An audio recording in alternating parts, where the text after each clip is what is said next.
This 69-year-old in New Delhi teaches us how to live life to the fullest and enjoy every moment without sulking. We bring you the inspiring story of Mona Malya, who at her age cycles 30 km a day just to keep herself fit and fine.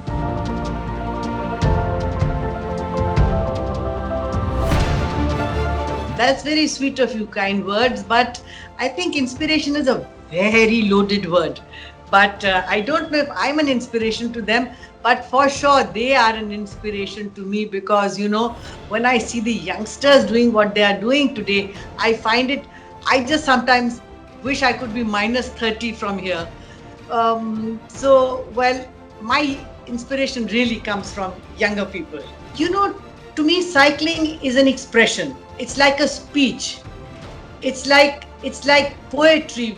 It's like a poetry in my mind that I'm reciting, or it's like a song I'm singing to myself. It's a manifestation of my thoughts. It's more important than it. It's liberating. When I'm on a cycle, I feel like I'm a bird. I'm flying the skies. And I'm not dependent on anyone. It's a great independent activity. It's just the cycle and me. And beyond that, there isn't a world at that point. And I feel like 15 years old when I'm on that cycle. So how can I tell you? I can best sum it up by saying it makes me feel alive.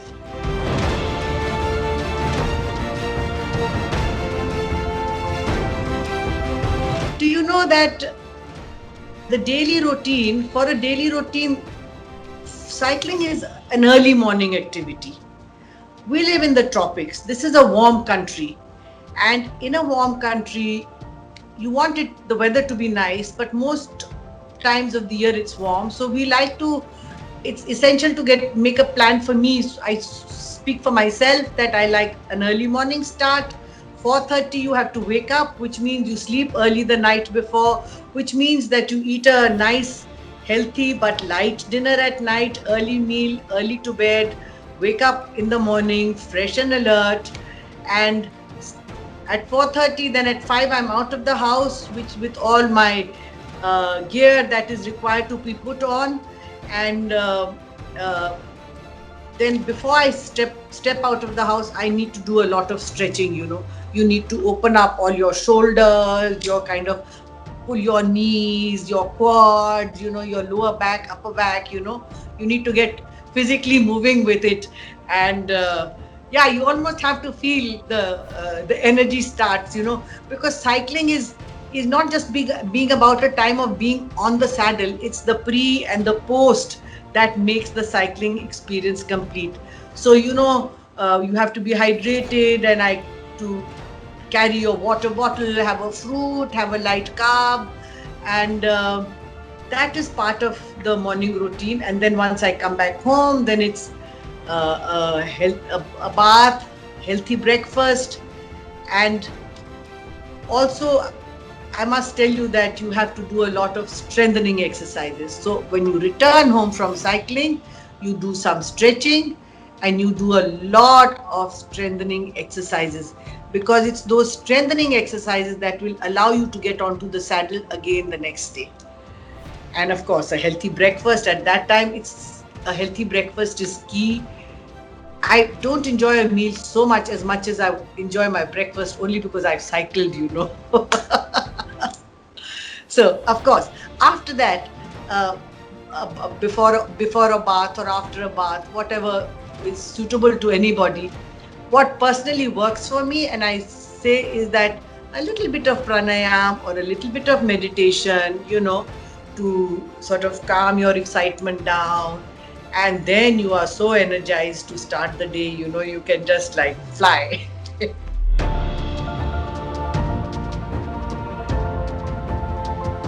Earlier in the day, I used to be a jogger, and then I was a walker. I walked till very recently a lot. Then I found that I was beginning to build a pressure upon my knees. And I was advised by the doctor to slow down. And that was not acceptable to me. So I was looking for an alternative activity. And I found that bicycling takes the load off the knees, and yet you are not just exercising, you're exercising 10 times the amount of walking, because it is at the end of the day an aerobic exercise, it's a full body exercise, starting from your head to your neck to your shoulder to your upper back, torso, down all the way down to your legs to your toes. So I thought that was the best, substitute to walking. And it still gives me not just nature of a limited area, but a vaster sort of surrounding that I can walk around.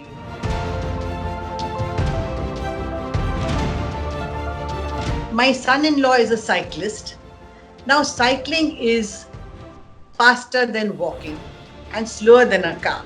So the advantage of it is that, and I'm a very early morning person. So because I love the energy of any city in the world early in the morning, it is completely different to the energy that you feel through the day in the afternoon, where people are rushing and working, and at night when, it goes into the other realm of life, wherein in the morning the energy is calm, it's quiet, people are just sort of surfacing.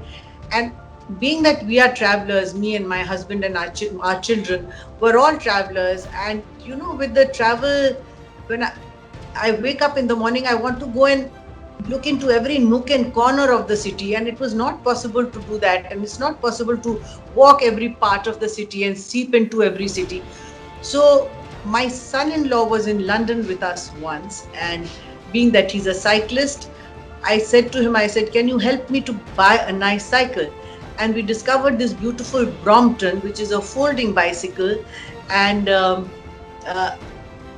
I could bring it back from London. So I used to go every morning, and there was not a street or a corner that I had not done, because every day I would be out 30, 40 kilometers for a period of a month. So I could, after that, I think I can even drive a black cab because I know London so well. Yeah, so that is really the joy of a cycle. You can move a lot, you can explore, and a cyclist has to love nature and has to love to explore, and so that's how I took up to cycling. Yeah, and my son-in-law sort of helped me to do it. And then after that, I got a nice hybrid road bike from a Japanese friend just before the lockdown happened, so it worked well.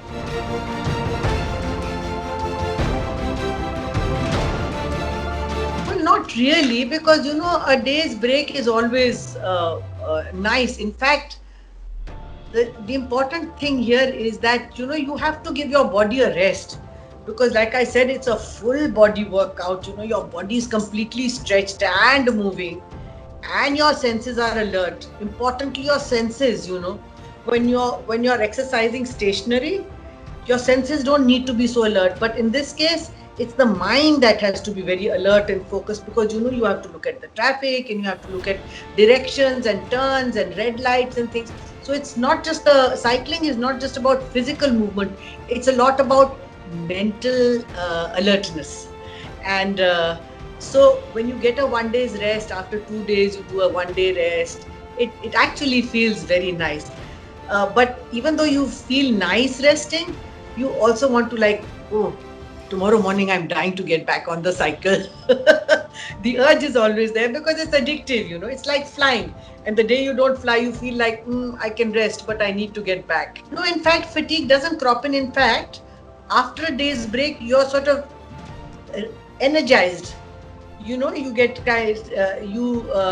rejuvenate, your muscles get a bit rejuvenated with that rest. So it helps to calm yourself down and then start from scratch.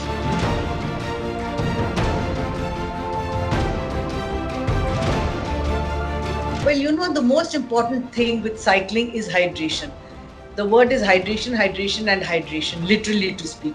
Even when you're on the cycle, you don't have to keep drinking liters and liters of water, but small periodic sips are a must, number one. The other thing is local and seasonal. Healthy fats, and there are lots of healthy fats available these days. High protein, healthy carbs, nuts, raisins, fruits. Coconut water helps a lot, I find. Coconut water is very hydrating. It has all the minerals, and Personally, I find in the summer, especially in the very hot weather season, during the severe heat, you know, particularly during the monsoons and the summer, I find coconut very hydrating. And food, I tell you, never tasted better than it did after a cycling ride. With Delhi roads being busy as ever, we wanted to know what precautions she takes and how she overcomes the limitations on the road. Yes, now that is a very, very valid point you make. I have to tell you that in this country there is very little respect, and every cyclist, when they are on the road, must remember that they are not going to look out for you. You have to save your own skin and your own life. So there is very little respect for cyclists, number one, and the traffic is so rash, and there are no dedicated lanes for cyclists. So it can be really, really dangerous to be on the road. My friends are constantly always warning and threatening me that, you're cycling and this is not right. And I can see their point. So I want to make a point here that there are some things that you have to be really careful about. One is your gear must always be on. Never step out without your helmet, and your helmet must be always nicely locked in, so it's not floating in your head only. And whatever gear you want to wear, whether you want to do it with your knee pads, elbow pads. If you're a new entrant into the field, do it with knee pads, elbow pads. If you're a senior citizen, do it with knee pads, elbow pads, I would recommend. Have your lights on, your front light on, your back light on.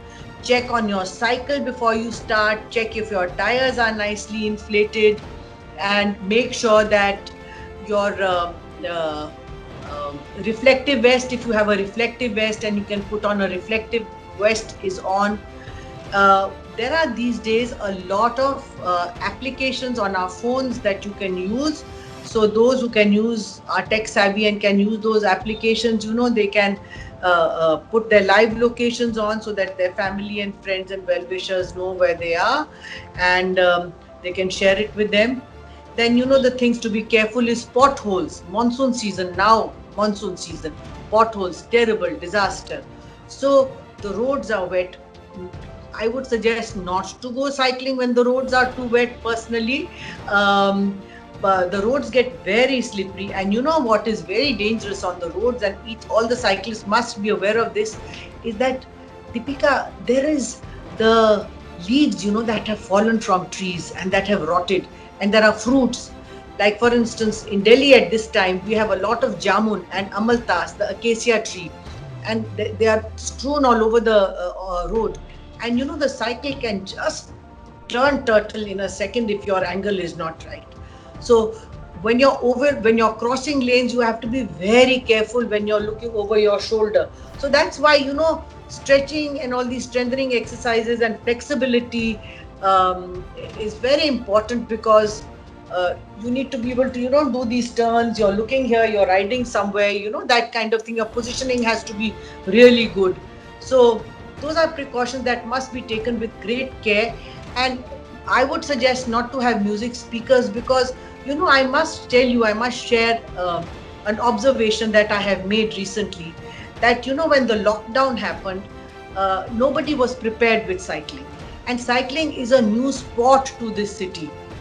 For sure, in Delhi, it's a new sport. What has happened is that people were not prepared that this lockdown was going to be as long as it turned out to be, and as tight as it happened. Nobody was exiting, the shops were closed, the cafes, the restaurants, the nice public parks. There was no place, the gyms, there was no place to socialize, there was no place to go and sit with your friends and have a little chitter chatter, and everybody was locked in, and there was no activity at home. They were not getting their exercise, which meant that they were not leaving their house from morning to night, just working on their computers, all the younger generation. So what goes and happens is that as soon as the lockdown opens, they are looking for an exit from their homes, an exit to be able to exercise. So they all go and buy bicycles. And when they buy these bicycles, they don't follow the rules. They are so excited, they don't put on their helmets. Do you know that yesterday on Rajpath there was a minimum of 20,000 cyclists, young boys and girls, ages, every age group. I have lived in Delhi, been born and brought up in the city, but I cannot tell you that the crowds I saw, it was scary. It's actually scary the way they go about it. They are so elated that they found a new sport, but I would recommend that they all stick to the precaution that cycling requires, because it's a recreational thing, but it can be harmful.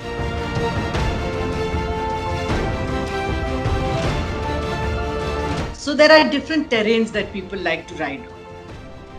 Personally, I like the challenging terrains. So I also, because I live in a city, while I like to go through all these tree-lined avenues and the historical monuments and the various parks and the various gardens, I also take it upon myself not to just do flat rides, but also to do uphill and downhill rides. And the only way you can do uphill and downhill rides in the city of Delhi is to go up and down the flyovers.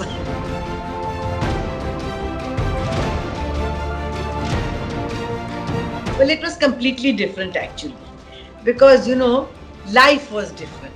The population levels were lower, the traffic levels were lower, our lifestyles were different. We were not allowed that much independence that we were picking up a bicycle and running here and running there. We would just be allowed to cycle in our neighborhood with watchful uncles and aunts always reporting on us and telling us, oh, she was riding her bicycle very fast or something like that.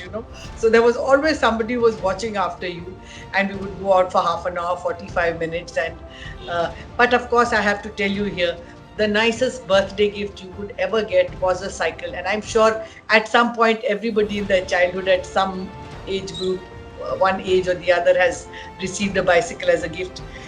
So today, of course, bicycles are so advanced that being that they are advanced, we are traveling longer distances and we are taking it on as a challenge. And now I'm all over the city at this age.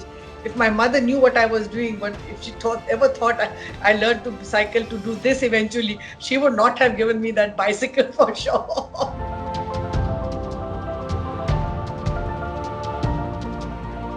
There are many, many memories and lots of beautiful rides, but I will stick to the present freshest memory in my mind as of now, which I'm so inundated with, these fabulous thoughts that are floating in my head constantly, is that, during the lockdown, the city was completely silent. There was not a soul on the roads. It was just peacocks and birds and monkeys. And the city was so silent that it reminded me of my childhood, of the 1960s and 70s. And Lutyens Delhi is so beautiful with its green trees and avenues with beautiful flowering trees and bushes and fruiting mango trees, jamun trees, and beautiful, how do I call it, acacias, the acacia javanica, the laburnums and so on. So when I used to go down these avenues, along those areas were homes that my parents had friends in, and we used to go into their homes. And we used to go into their homes very often, and each home would smell different. So I would ask my mother, I said, how come each home smells different? Because one was a Bengali home, one would be a Maharashtrian home, one would be a South Indian home. And, I would get these beautiful flavors of the temperings from their kitchen, And in fact, that opened another avenue for me in my life as I grew, which was cooking, was regional cooking. And so those memories, somehow etched in my mind of, I still go outside those gates when I'm cycling and I'll smell like I'm actually inhaling the fragrance. I can actually feel it, So that's what memories are all about. Childhood memories are the most beautiful in any case. And when you're doing it with a cycle, I think you've killed it at all fronts. Dwelling on the recent past as she loves what she does, Mona made an interesting point, stating that the Dutch Prime Minister in 2017 gifted PM Modi a bicycle during his day-long visit to Netherlands. Well, many world-class leaders use bicycles to go to office, and Malya hopes PM Modi recognizes that our country needs better roads or dedicated lanes for cycling. She also shared a tip for those who are just starting to bike or thinking of taking up cycling as a daily routine. She said, wherever you are in the world, the time you cycle depends on when the sun sets and the sun rises. She also added that she wouldn't recommend cycling in the dark, as it is always better to wake up in the morning. Know the time of sunrise and plan your cycle accordingly. We learned that she's not just a passionate cyclist but an artistic individual who inspires anyone she meets. Mona is into classical singing, gardening, passionate cooking, and also a model who can embarrass the younger lot. We asked her how she manages to make time for these activities. A complete family person, Mona effortlessly fills every moment of her life with joy and happiness, not to mention others around her.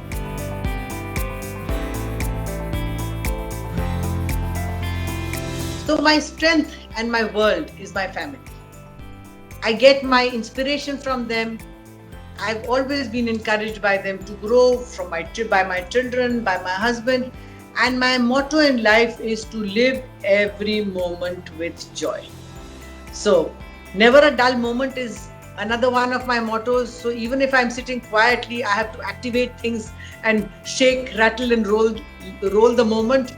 And so I want to stimulate the environment wherever I am. That is my my great joy in life for me. I like to take on challenges. Nothing is preconceived, and in trying to do all this, I always have the backing of my family.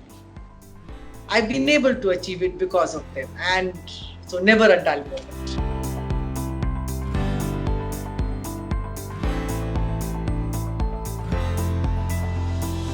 Well, it starts at the family table and the joy of feeding your family, basically. That is the big motivation. And you find the time because that's your interest, that's your passion, And then from feeding the family, it becomes having hope, keeping a good table, being house proud, having friends come into your home and enjoy your food, and sharing it with your friends and sharing it with your family and doing it for your family. So that gives immense joy to any housewife and any young wife when you're just married and so on, So that was a part of my cooking experience. Also then in the process, as I traveled and I did live abroad for a period of time for several years, and I used to visit a lot. And I used to teach cooking lessons to Asian women who were all just discovering Indian flavors. So I used to host them over a cooking lesson, and then we used to sit down and eat a meal. And in the process, I made wonderful friends, and it was a great, very joyful activity. Then when I'm back home here in Delhi, also I've had a lot of Japanese women come to me for cooking lessons, and the Japanese club will always ask me if I can host them, and I'm happy to do it because I give them the ingredients, I give them the masalas, and they have and I make them do it themselves. I make them work in the kitchen. So they pay me for it and they work in the kitchen. When I used to cook Thai food and Western food back in the day in the 70s and 80s, the ingredients were not available. So you had to grow these things yourself, So I had to work at growing these things. I would bring seeds in and plant them and have my own herbs. So I had my own herbarium and I had my own Thai ingredients. And then so my food really became what people are doing today, which is farm to table, is something I did back in the 70s. So then you have all these wonderful things, and I used to then make my jams and my jellies. I used to make my own wine. I also grew my own asparagus and my own mushrooms. But again, this is back in the day in the 70s, when these things were not available here. I think I was the first one to grow mushrooms in this country, the Agaricus bisporus, because in Dehradun there was the FRI, and I was able to get the spawn from the FRI and grow it. Mona Malya, the beautiful model who has aged like wine, has walked the ramp for a noted Indian fashion designer.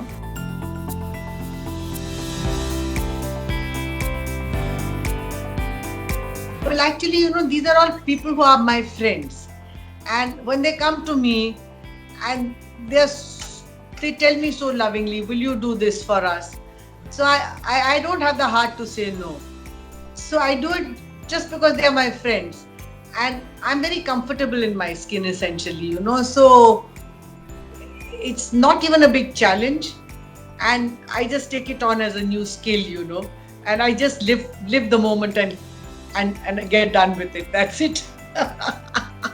I find it stimulating, yes, and it's very spontaneous. Whatever I do is just spontaneous. One of her many motives in life is to spread positivity around everyone. We asked her for a few positive words as the world copes with the pandemic.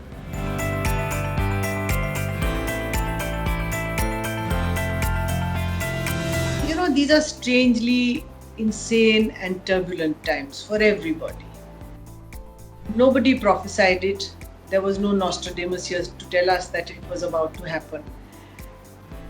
It just happened. Everything happened in the split of a second. And there is only one way you can look at life, either half full or half empty. So if you look at your glass half full, you will sail through anything.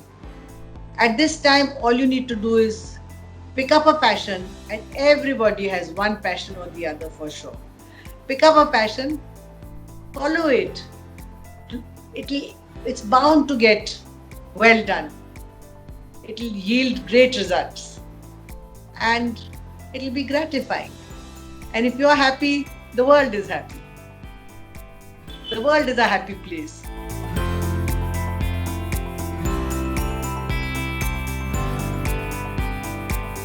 The thing is that a child picks up sounds in the embryonic stage.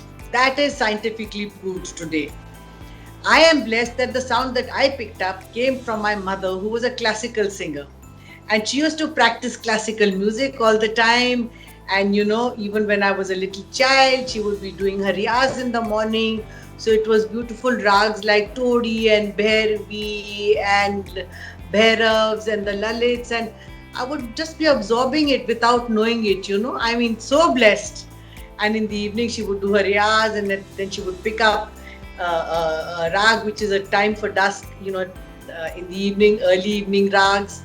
And you know how classical music is. It has a rag for every time of the day, and it has a rag for every season of the year, whether it's summertime or monsoon or winter, all of it. And then there are festive rags, which go into Horis and Chaitis, which are summertime rags. So I picked up all this knowledge without knowing it, without having to be taught it.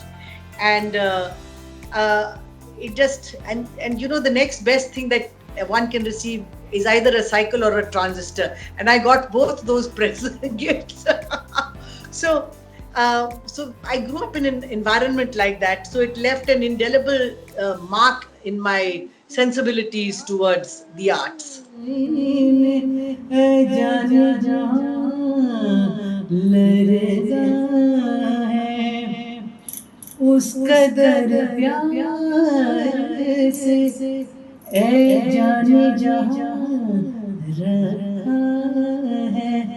दिल के रुखसार पे इस वक्त तेरी याद ने